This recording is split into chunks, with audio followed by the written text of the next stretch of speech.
रहीम अस्सलाम वालेकुम नादरीन, आप यूट्यूब चैनल देख रहे हैं। मैं इमरान खान हूँ। नादरीन, पाकिस्तान तहरीक इंसाफ ने या अपोजिशन ने अपनी सारी उम्मीदें अब बांध ली हैं 8 फरवरी से। डिपेंड करता है कि पाकिस्तानी 8 फरवरी को बाहर आते हैं या नहीं आते। ओवरसीज़ पाकिस्तानी भी तैयारी कर रहे हैं, अलग अलग तरह के प्रोग्राम्स किए जा रहे हैं 8 फरवरी को लेकर। बरतानिया में, अमेरिका में, यूरोप में, ऑस्ट्रेलिया में, दुनिया भर में जहाँ जहाँ पे पाकिस्तानी मौजूद हैं, जापान में, हर जगह पे ये कोशिश की जा रही है कि 8 फरवरी की मुनासबत से प्रोग्राम किए जाएं और पूरी दुनिया में पाकिस्तान में होने वाली धांधली और इंसानी हकूक़ की पामालियाँ हैं, वहाँ पे रूल ऑफ लॉ नहीं है, पाकिस्तान में अदलिया को कैद किया गया है, आइन की धज्जियाँ उड़ा दी गई, बेशुमार चीज़ें हैं, तो इन सब के खिलाफ आवाज़ उठाई जाए। अब 8 फरवरी एक आप समझ लें टेस्टर है, या ये एक वार्म अप मैच है, या क्वालिफाइंग राउंड है। अगर पाकिस्तान तहरीक इंसाफ या तहरीक तहफ़्फ़ुज़ आईन पाकिस्तान ये 8 फरवरी को कामयाब हो जाते हैं और पाकिस्तान को बंद कर देते हैं एक दिन के लिए, या इस किस्म के मुजाहरे या इस किस्म के मनाजिर आ जाते हैं पूरे पाकिस्तान से जिनके लिए पाकिस्तानी इंतज़ार कर रहे हैं या जो पाकिस्तान की इस वक्त ज़रूरत है, तो फिर ये क्वालिफाई कर जाएंगे एक बड़ी तहरीक के लिए। यानी फिर हुकूमत के लिए और एस्टेब्लिशमेंट के लिए खतरे की घंटी बज जाएगी कि इन्होंने एक मरतबा करके दिखा दिया है, ये दोबारा ज़रूर आएंगे और ये मुश्किल पैदा करेंगे। दोबारा ये कब आएंगे ये मैं आपको बता देता हूं, क्योंकि फिर उसके बाद रमज़ानुल मुबारक है। 8 फरवरी के बाद 10 दिन के बाद रमज़ान शुरू हो जाएगा और छोटी ईद के बाद यानी मार्च के महीने में ये रमज़ान के अंदर सारी एक्टिविटीज़ होंगी और सारी चीज़ें तय पाएंगी और फिर मार्च के महीने के आखिर में बड़ी अनाउंसमेंट आ जाएगी कि पूरा पाकिस्तान कब और कैसे बंद करना है। ये 8 फरवरी को अगर तो जो वार्म अप मैच है या जिसे आप कहते हैं क्वालिफाइंग मैच है, अगर वो पाकिस्तान तहरीक इंसाफ जीत जाती है तो फिर ये फाइनल खेलने की कोशिश करेंगे। एस्टेब्लिशमेंट की और हुकूमत की पूरी कोशिश है कि 8 फरवरी की इनकी कॉल नाकाम हो जाए और उस दिन ये पाकिस्तान को बंद ना कर सके। और अगर करें भी तो मीडिया को इस तरीके से इस्तेमाल किया जाए, प्रोपेगेंडा इस तरीके से किया जाए जिससे ये साबित कर सकें कि जनाब 8 फरवरी को तो पाकिस्तान बंद नहीं हुआ, अब वो अपना खेल खेलेंगे, अपोजिशन अपना खेल खेलेगी और दोनों तरफ पूरा जोर लगाया जाएगा। लेकिन हुकूमत को अगर 8 फरवरी को पाकिस्तान तहरीक इंसाफ कामयाब होती है तो हुकूमत को इस बात का आइडिया हो जाएगा कि अब ये फाइनल जरूर खेलेंगे और ये उस मामले की तरफ जरूर आएंगे। क्योंकि इमरान खान साहब का नया जो एक प्लान है वो ये नहीं है कि वो डी चौक चले जाएंगे या वो लाहौर चले जाएंगे या वो कहीं और चले जाएंगे। नहीं, वो पहले मरहले में पूरा मुल्क बंद करेंगे।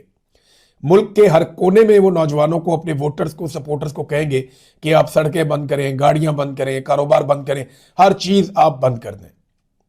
तो हुकूमत का ये शौक भी पूरा हो जाएगा। वैसे भी हुकूमत ने 3-3.5 साल से पूरा पाकिस्तान ही बंद किया हुआ, अब तो 4 साल होने वाले। बेड़ा गर्क कर दिया इन्होंने पाकिस्तान की मईशत से लेकर हर चीज का।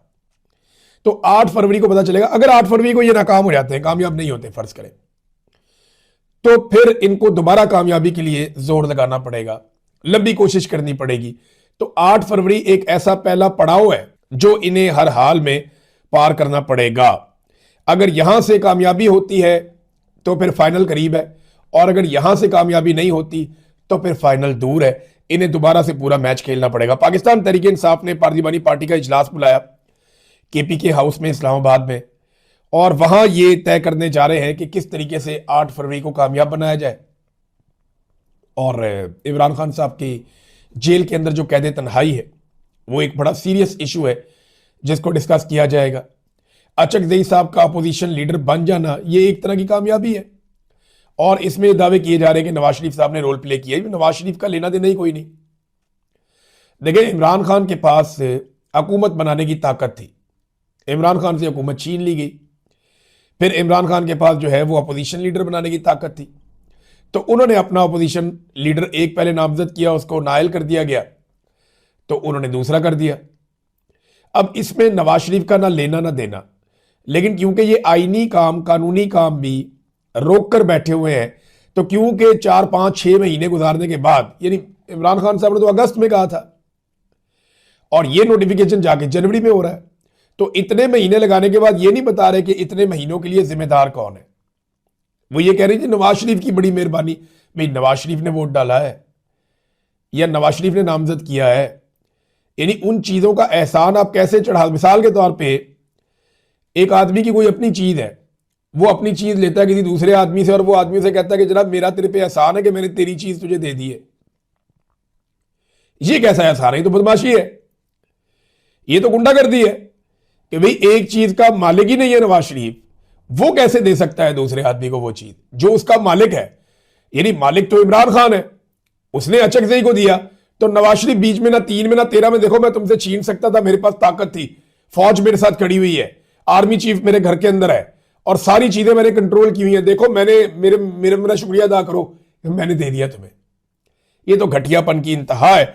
और वो मीडिया को कह कह कर ये खबर चलवा रहे हैं कि जनाब अब ये खबर चलाएं कि नवाज शरीफ ने अचकजई को अपोजिशन लीडर का ओहदा दिया, हालांकि नवाज शरीफ ना 3 में ना 13 में। नाजरीन, एक और खबर है मेरे पास, वो ये है कि पाकिस्तान ग़िज़ाई किल्लत का शिकार लगातार तेजी से हो रहा है। और ये ग़िज़ाई किल्लत इसलिए नहीं है कि पाकिस्तान के पास खाने के लिए कुछ नहीं है, ये वजह नहीं है। खाने के लिए है हमारे पास, लेकिन वो बहुत महंगा हो गया, गरीब आदमी की पहुंच से बाहर जा रहा है। गुर्बत की वजह से और महंगाई की वजह से आम आदमी जो है उनकी एक बड़ी तादाद ग़िज़ाई किल्लत का शिकार हो रही है। इस वक्त जो लेटेस्ट आदादो शुमारा है उनके मुताबिक चारों सूबों में ग़िज़ाई किल्लत बढ़ती जा रही है। बलूचिस्तान के लोग हमारे शानदार लोग हैं, वहां पे 30% से ज्यादा लोग जो है वो ग़िज़ाई किल्लत का शिकार है, उन्हें पूरा खाना नहीं मिल रहा। ये तो एक तो आधे पाकिस्तानी गुर्बत की लकीर से नीचे चले गए, लेकिन फिर भी उन्हें रोटी मिल जाती है। लेकिन यहां पे वो लोग हैं जो रोटी खाने को भी तरस रहे हैं।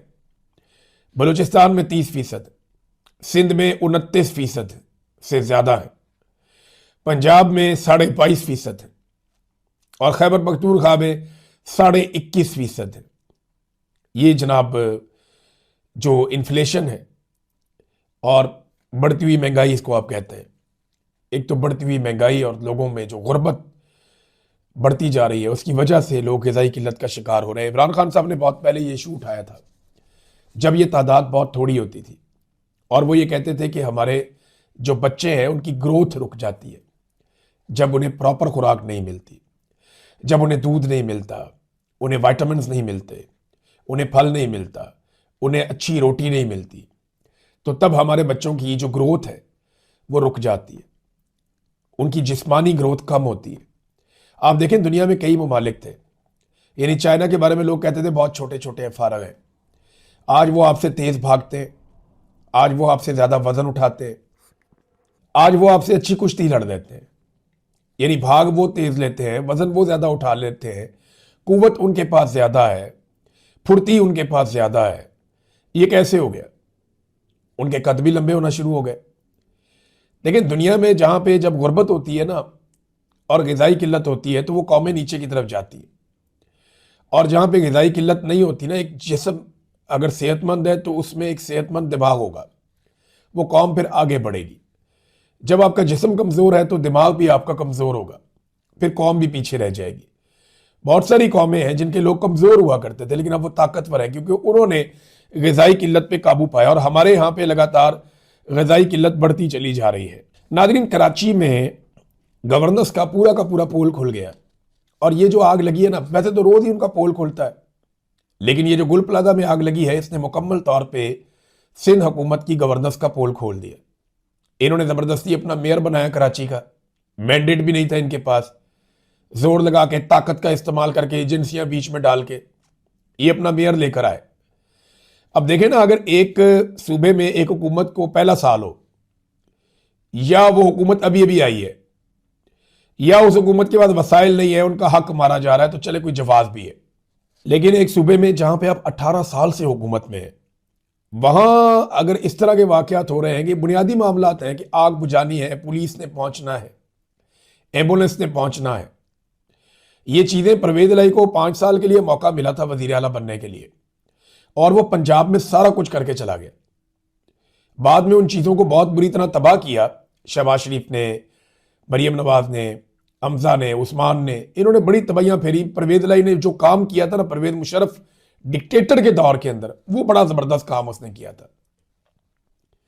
तो क्रेडिट जो है वो सियासतदानों को ही जाता है, कम से कम उसने काम तो किया। लेकिन अब अगर आप देखते हैं तो हालात पहले से बुरे हैं। तो सिंध के अंदर 18 साल से हुकूमत है पाकिस्तान पीपल्स पार्टी की। इन 18 सालों में वो बुनियादी चीजें नहीं कर सके, और जो आग लगी है गुल प्लाजा में, उसमें अब तक की इतला के मुताबिक 26 अफराद जाँ बहक हो गए हैं। 26 लोग, कल हम 6 लोग बता रहे थे, 7 लोग बता रहे थे, अब 26 लोग जाँ बहक हो गए, जबकि 70 से जायद अफराद अभी तक लापता हैं, जिनका पता ही नहीं है कि वो किधर है। ऐसी खौफनाक ऑडियोज आ रही है, इतने तकलीफ दे मनाजर हम देख रहे हैं, रूह कांप जाती है आदमी की देखकर। लेकिन आप देखिएगा 2-4-5 दिन के बाद, मुझे अच्छी तरह याद है, ये सब भूल जाएंगे, मैं अच्छी तरह मुझे याद है, मैं कराची गया जहां पे एक फैक्ट्री के अंदर मुलाजिमीन को बंद करके बाहर से ताले लगाकर आग लगा दी गई। और आग लगाई गई क्यों? ताकि बाकी सबको डराया जा सके। भत्ता नहीं मिल रहा था, भत्ता नहीं मिल रहा था, आग लगा दी। वो मामला भी गोलमोल हो गया, आज तक कोई पूछने वाला नहीं है। तो कराची में आग लगा दी जी, भत्ता नहीं मिल रहा था, वो सैकड़ों लोग वहां पे जल गए। मैं वहां पे गया तो बाहर खड़े हुए लोग बिल्कुल ऐसे नॉर्मल थे, कैमरे ऑन होते थे तो ये पॉलिटिकल लोग दुखी बन जाते थे, कैमरे ऑफ होते थे तो पॉलिटिकल लोग ऐसे बिल्कुल नॉर्मल हो जाते थे, इन्हें परवाह ही नहीं थी। हम वहां पे खड़े होकर देख रहे थे कि ये क्या चल रहा है। तो कराची में, और एमक्यूएम के लोग खास तौर पे, इन्होंने तो वहां पे घेरा डाला हुआ था। ये तो कहते थे जी बल्दिया फैक्ट्री वाली साइड पे हमने जाने नहीं देना किसी को। इनके कुछ ऐसे गुंडानमा लोग थे उस दौर के अंदर, इनका बड़ा तोती बोलता था, गैंग वॉर भी चलता था कराची में, तो ये तो हिलने नहीं दे रहे थे किसी को वहां पे कि जनाब हम किसी को नहीं आने देंगे, हम करेंगे फैसला, कौन आएगा कौन जाएगा, कौन पूल रखेगा। तो इन्होंने पूरा का पूरा निजाम जो है वो वहां पे जकड़ा हुआ था, किसी को आने नहीं दे रहे थे। तो अब जो इतला है उसके मुताबिक 26 से जायद अफराद अभी तक जाँ बहक हो गए हैं, 70 से जायद अफराद अभी तक लापता हैं, जिनका कुछ मालूम नहीं हो सका। वजीर आला खैबर पख्तूनख्वा नादरीन तहसील बाड़ा में गए, उन्होंने IDPs के साथ मुलाकातें की हैं और उनके साथ उनके कुछ MNAs, अब्दुल गनी अफरीदी और MNA इकबाल अफरीदी, ये MP MNA साथ थे, उनके दीगर लोग भी थे। तो वहां जाके उन्होंने IDPs कहते हैं उन्हें जिनके इलाकों में ऑपरेशन हो रहा हो और वो अपने मुल्क के अंदर ही बेचारे बेयारो मददगार, उनको लाके खैमों में कैंपों में बिठा दिया जाए। तो उनसे जाके उन्होंने मुलाकातें की, उनसे बातचीत की, उनकी शिकायत का इजाला किया। तो एक तरफ एक ऐसा सूबा है जो सबसे अच्छा परफॉर्म भी कर रहा है, ग़िज़ाई किल्लत भी वहाँ पे कम है, वहाँ पे मुनाफा भी ज़्यादा है, उनकी ग्रोथ भी ज़्यादा हो रही है, वहाँ पे करप्शन भी कम है, वहाँ के स्कूलों की हालत भी निस्बतन बाकी स्कूलों से बेहतर है। तो एक सूबा जो बहुत अच्छा परफॉर्म कर रहा है उसको अकेला छोड़ा हुआ है, उसके पैसे भी नहीं दे रहे, और अगर वो कोई ताउन मांग रहा है तो उसके साथ ताउन भी नहीं किया जा रहा। उसके अपने सूबे की पुलिस बाज़ों का ताउन नहीं करती, उसके अपने सूबे की इंतजामिया उसके साथ ताउन बाज़ों का नहीं करती, उसे दीवार के साथ लगाया हुआ है। पाकिस्तान की मिलिट्री एस्टेब्लिशमेंट, ये 4-5 जर्नैल मिलके भी उसके खिलाफ हुए हुए और उसकी हुकूमत गिराने के दिन रात मंसूबे बनाते हैं, और वो दिन रात अपनी आवाम के अंदर उनकी खिदमत के लिए मौजूद है। और दूसरी तरफ एक सूबा है जहां पे तबाही है, बर्बादी है, लेकिन उनके लिए एयरफोर्स के खसूसी तैयारे भी अवेलेबल है, उनके बच्चों की शादियों में आर्मी चीफ भी जाता है, और उनके हर काम के अंदर जो है वो पूरा का पूरा मिलिट्री एस्टेब्लिशमेंट का इदारा खिदमत के लिए हाजिर हो जाता है, और कोई उनसे पूछने वाला नहीं है। जनाब आप 2-2 हफ्ते गायब रहते हैं, बैरूनी दौरों पे आप चले जाते हैं, साथ अपने चीफ सेक्रेटरी भी ले जाते हैं और बैग उठाने वाली खवातीन भी ले जाते हैं, तो उनसे पूछने वाला भी कोई नहीं है। तो ये एक दोहरा म्यार है और इससे एक नफरत पाकिस्तान के अंदर बढ़ती चली जा रही है। लापता अफराद के लवाहिकीन नाजरीन, क्योंकि मैंने आपसे प्रॉमिस किया है कि जब भी कभी कहीं पे भी लापता अफराद के हवाले से खबर आएगी मैं आपके साथ शेयर करूंगा। ये चेहरे देखिए आप इन लोगों के, ये कितने मासूम लोग हैं बेचारे, इनमें खवातीन भी हैं, इनमें बुजुर्ग भी हैं, इनमें बच्चे भी हैं, जो लिख कर लेकर आए हैं कि जनाब आप हमारे जो प्यारे हैं उन्हें जबरी तौर पे लापता किया गया है, उन्हें छोड़ दें, उन्हें बाजियाब कर दें। ये सामने एक साहब खड़े हैं, कहते हैं मैं आर्मी चीफ आसिम मुनीर साहब से आजिज़ाना अपील करता हूं कि मेरे भाई इफ्तिखार अहमद वल्द हमायूं को रिहा किया जाए, जिनको पेशावर हाई कोर्ट ने 2019 को उनकी रिहाई का हुक्म दिया था।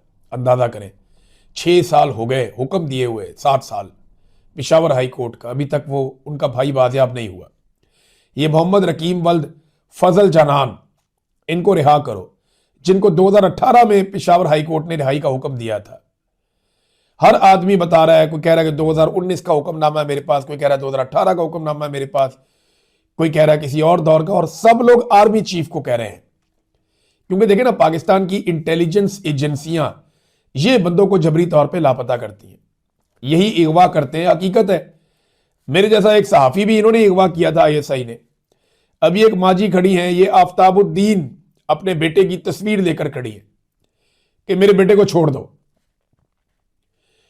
तो अब एक लम्हे के लिए सोचे ना आर्मी चीफ के, उनके बेटे को उठा लिया, अगवा कर लिया किसी ने, या DG ISI ये सोचे कि उनके बेटे को या बेटी को उठा लिया किसी ने, अगवा कर लिया, और कई साल गुजर गए हैं। तो सोचे जरा उनका, उनकी अहलिया का, उनके घर वालों का क्या हाल होगा, कितना तड़पेंगे वो लोग, कितना परेशान होंगे वो लोग। देखें, अगर इन लोगों ने कुछ गलत किया तो अदालत में पेश करें ना, कानून के मुताबिक कार्रवाई करें। यह तो नहीं हो सकता कि आप बंदे ही लापता कर दें जबरी तौर पे। मुल्क के अंदर कानून नाम की कोई चीज होनी चाहिए। पूरी दुनिया में अदालतें काम करती हैं। बेशुमार चीजें आपने इस मुल्क में खराब की हैं। आपने मार्शल लॉ लगाया 4 दफा, एक दफा भी आपको जबरी तौर पे लापता नहीं किया गया। हम तो आपके खिलाफ भी जब कार्रवाई का कहते हैं तो कहते हैं कि अदालत में होनी चाहिए, इंसाफ के साथ होनी चाहिए। तो ये लापता अफराद का मामला है नादरीन, और ये पेशावर प्रेस क्लब के बाहर इन्होंने एहतजाज किया है। बेचारे बैनर्स, पोस्टर्स लेकर, अपने हाथों में अपने प्यारों की तस्वीरें लेकर खड़े हैं और पाकिस्तान की फौज से मुतालबा कर रहे हैं, फील्ड मार्शल से, कि मेहरबानी करें, हमारे प्यारों को छोड़ दें। इमरान खान साहब ने अपने दौर में बहुत सारे जो जबरी तौर पे लापता अफराद थे उन्हें बाजियाब करवाया था, लेकिन उसके बाद से लेकर अब तक, और इस बात की बड़ी तकलीफ है एस्टेब्लिशमेंट को, क्योंकि वो इसको बतौर एक हथियार इस्तेमाल करते हैं, और ये हथियार नहीं है, ये नफरत फैलाने वाली एक मशीन है, जिससे इतनी नफरत फैलती है कि आप सोच नहीं सकते। ये जो लोग खड़े हुए हैं, आपको क्या लगता है ये आपसे प्यार करते हैं? ये सिर्फ अपने प्यारों के लिए आपसे दरखास्त कर रहे हैं। इनकी नस्लें जो है वो आपसे नफरत करेंगी। ये तकलीफदेह चीज है, बहुत तकलीफदेह चीज है। नादरीन, डोनाल्ड ट्रंप ने बड़ा अजीबोगरीबी काम शुरू कर दिया। मैं तो हैरान हो गया ये चीजें देख करके। अमन का नोबेल इनाम डोनाल्ड ट्रंप को इतना ज्यादा पसंद है। आप ये देखें ना कि आसिम मुनीर साहब और उनके साथियों ने कैसा कमाल असेसमेंट किया था कि इन्हें यह बारीक नुक्ता पहले दिन समझ आ गया था कि डोनाल्ड ट्रंप की कमजोरी है अमन का नोबेल इनाम। तो आसिम मुनीर साहब ने फौरी तौर पे डोनाल्ड ट्रंप के लिए अमन का नोबेल इनाम की नामजदगी पाकिस्तान की जानिब से करवा दी। फिर इसराइल ने भी कर दी, उन्हें भी पता चल गया, और कुछ और लोगों को भी। अब डोनाल्ड ट्रंप के लिए अमन का नोबेल इनाम क्या है? डोनाल्ड ट्रंप का यह स्टेटमेंट इसे बताता है। यूरोप को इसने धमकी लगाई डोनाल्ड ट्रंप ने। इन्होंने कहा कि खुद को अब सिर्फ अमन का पाबंद नहीं समझता। नोबेल के ना मिलने पर ट्रंप का लहजा बदल गया। यूरोप को दोबारा डोनाल्ड ट्रंप ने धमकी लगा दी। उन्होंने नॉर्वे के वजीर आजम को, नॉर्वे देता है ना, नॉर्वे से आता है अमन का नोबेल इनाम, वहां पे एक कमेटी है और वो बैठ के ये फैसला करती है। वो प्रॉपर एक तरीकाकार है कि किसको अमन का नोबेल इनाम देना है। ज्यादती भी करते हैं, गलत लोगों को भी दे देते हैं, बात ठीक है। इस मरतबा जो दिया उन्होंने, ये गलत दिया है, और इससे पहले भी ऐसी गलतियां हो चुकी हैं और वो साबित भी हो गया कि गलत दिया। वो खातून उठती हैं वेनेजुएला की, वो जाके डोनाल्ड ट्रंप को पकड़ा के आ जाती हैं कि एलो पढ़ो। तो उन्होंने कहा जी कि नॉर्वे से बाकायदा लेटर जारी हुआ। उन्होंने कहा जी देखें, बात यह है कि इसको आप अलामती तौर पे भी किसी को नहीं दे सकते। ये अमन का नोबेल इनाम जिसे दिया जाता है ये उसी के पास रहता है टाइटल, आप इसे अलामती तौर पे भी किसी को नहीं दे सकते। तो नादरीन, डोनाल्ड ट्रंप ने कहा, नॉर्वे के वजीर आजम जोनास गार स्टोरे को लिखे गए एक खत में कही, और उन्होंने कहा कि नोबेल अमन इनाम न मिलने के बाद अब वो अपने आप को सिर्फ अमन के बारे में सोचने का पाबंद नहीं समझते। ये ग्रीनलैंड के हवाले से डोनाल्ड ट्रंप ने खत लिखा है और अमेरिकी कंट्रोल के मुतालबे को भी उसमें दोहराया गया है।